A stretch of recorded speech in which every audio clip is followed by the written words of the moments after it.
교회 속에서 직임을 맡고서 사명을 감당한다는 것이 그렇게 쉬운 일은 아니지 않나 하는 생각 해보게 됩니다. 그러나 또 한편 생각을 해보면 하나님이 주신 직임이기 때문에 또는 직분이기 때문에 우리가 충성되기 감당해야 되는 것 또한 우리들의 책임입니다. 여기 오늘 12절에 보면 누구든지 네 연소함을 업신여기지 못하게 하고, 디모데가 다른 사람에 비해서 나이가 적다, 연소하다. 그럼에도 불구하고 안수를 받고 그리고 지도자로 세움을 받았을 때에 나름대로 어려움이 있지 않았을까라는 생각을 우리가 해보게 됩니다.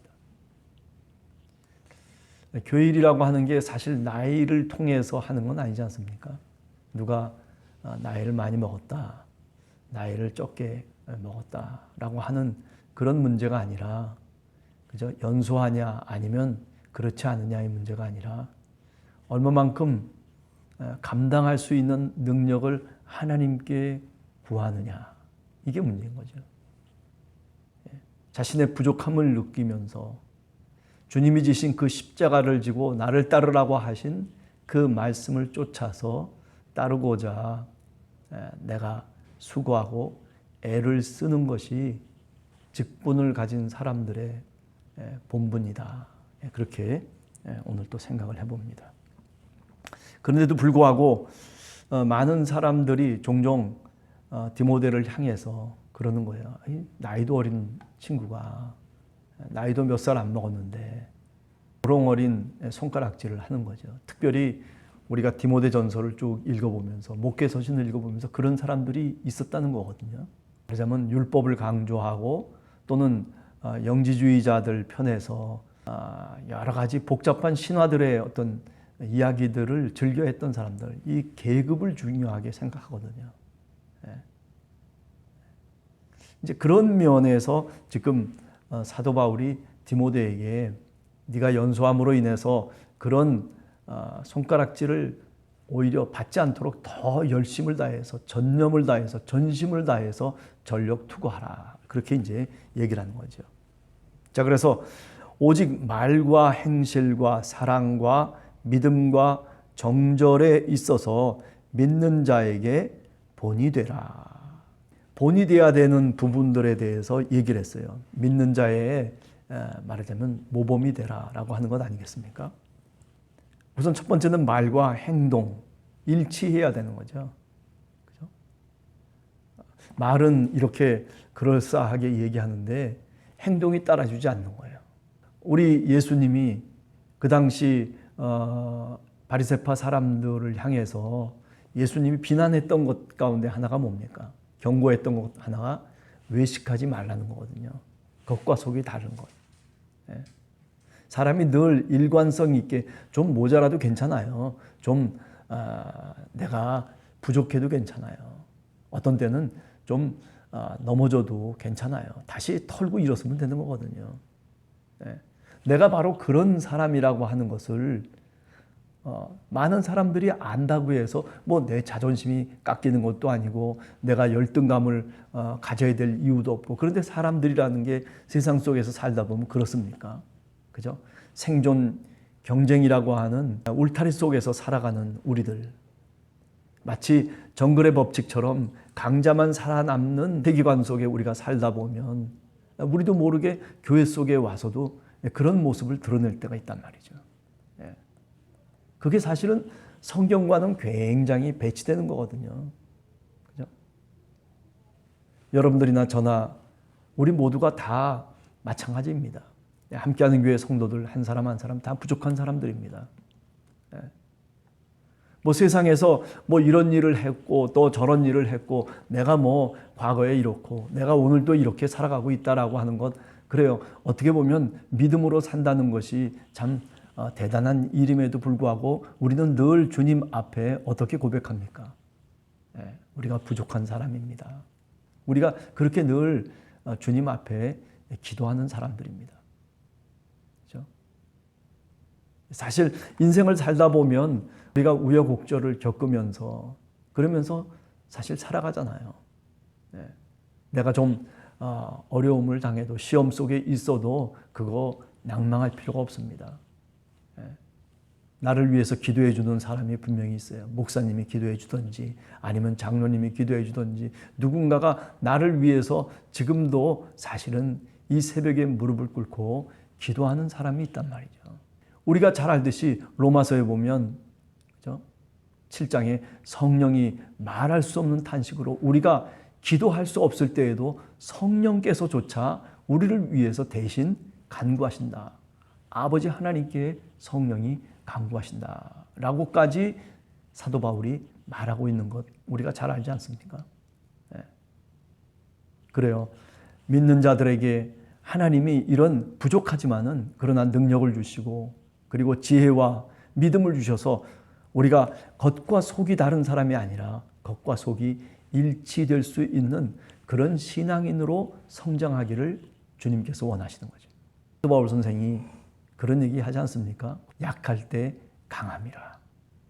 약할 때 강함이라. 그 약함을 통해서 우리가 하나님을 붙잡고 그 약함을 통해서 우리가 하나님께 가까이 가고 주님께 우리의 무릎을 꿇을 수 있는 그런 은혜의 시간이 사실 약할 때죠.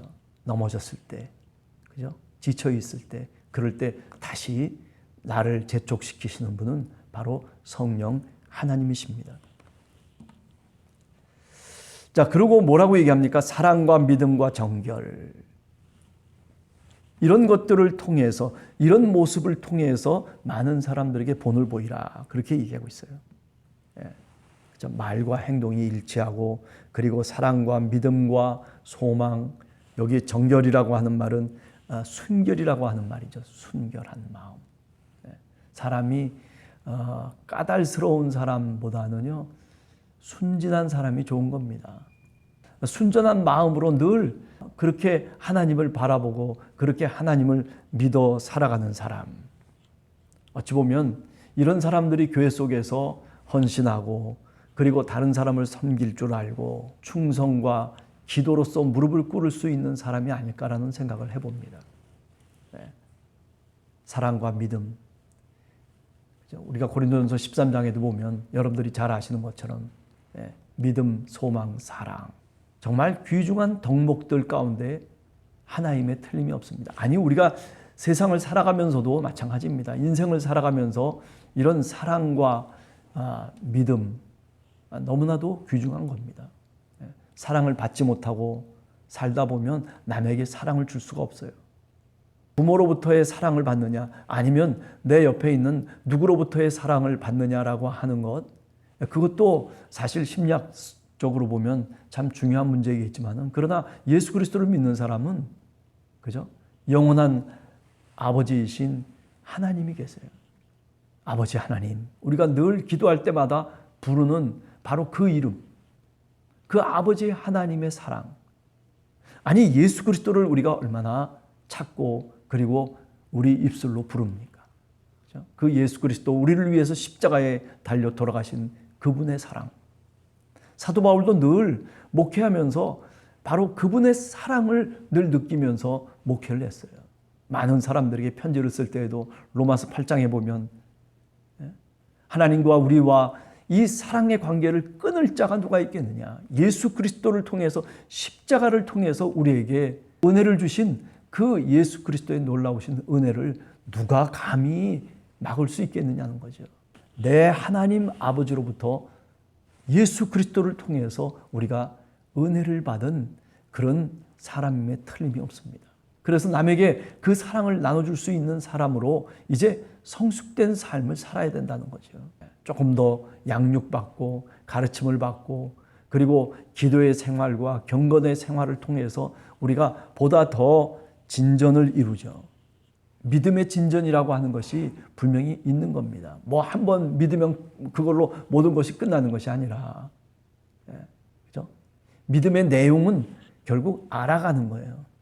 하나님을 알아가고 그리스도를 알아가고 그리고 내가 한 사람 한 사람 성도들을 알아가고 어떻게 해야지 그 믿음의 울타리가 넓어지고 그리고 그 믿음이 보다 더 깊어질 수 있느냐라고 하는 것은 결국 내가 이해를 해야 돼요. 하나님의 말씀을 이해하고 예수 그리스도가 어떻게 사셨고 그리고 오늘 또 주님께서 우리에게 원하시는 그 뜻이 무엇인지를 우리가 이해하고 납득되어져야만이 우리의 믿음의 폭과 깊이가 넓어지고 깊어질 수 있게 된다라고 하는 거죠. 그러기 위해서는 어떻게 해야 됩니까? 우리가 하나님의 말씀을 늘 묵상하면서 살아가야 돼요. 하루하루 힘들게 그리고 분주하게 살아가더라도요. 꼭 시간을 내서 하나님의 말씀, 성경 말씀을 읽어야 돼요. 묵상해야 돼요. 사도 바울 선생은 디모데에게 이런 본이 되라고 얘기하는 거죠. 그러니까 디모데를 이렇게 보면서 아니 교회 일만 하는 줄 알았는데 뭐 전도자로서의 삶만 사는 건 줄 알았는데 그런데 보니까 늘 기도하더라는 거죠. 사람이 없을 때 골방을 만들고 교회 속에 나와서 그저 교회를 위해서 기도도 하고 성도들을 위해서 기도도 하고 여러분 그런 사람들이 지금 많지가 않아요. 우리 함께하는 교회도 마찬가지예요. 옛날에는 기도하시는 그 어르신들이 있으셔가지고 그래가지고 교회에 나와서 많은 기도를 하나님께 했습니다. 더군다나 코로나를 지나고 난 다음에 모이기를 패하는 어떤 사람들의 모습처럼 우리들도 그런 모습으로 오늘 사실 살아가고 있는 건 아닌지 우리 스스로 반문을 해보죠. 과연 정말 모이기를 원하면서 신앙생활을 하고 있는 것인지 모이는 것이 왠지 귀찮고 또 모이는 것이 그것이 뭐 그렇게 탐탁하게 여기지 않은 편안하지 않은 모임으로 만약에 생각한다면 그렇다면 뭔가 우리 영적인 내면에 문제가 생겼다라고 그렇게 볼 수 있는 거죠. 그죠? 신앙의 본질이 뭡니까? 사람과 사람이 같이 함께 손을 잡는 거예요. 교회의 본질이 뭡니까? 바로 코이노니아, 같이 교제하는 거예요. 그런데 그런 것들이 만약에 무너진다면 그렇다면 교회가 교회될 수 없는 것이고 그리고 성도가 될 수 없는 것이죠. 오늘 디모데를 통해서 사도 바울이 얘기합니다. 네가 뭐 남이 너를 연소하게 여길런지 모르지만은 그러나 네가 신앙의 모범이 되라. 여러분과 제가 뭐 우리 교회가 어떻다 저떻다 얘기하기 전에 내가 신앙의 모범이 될 수 있는 그죠? 내가 신앙의 정말 믿는 자들의 본이 될 수 있는 그런 여러분들 한 사람 한 사람이 되시기를 간절히 주님의 이름으로 축원합니다. 같이 기도하겠습니다.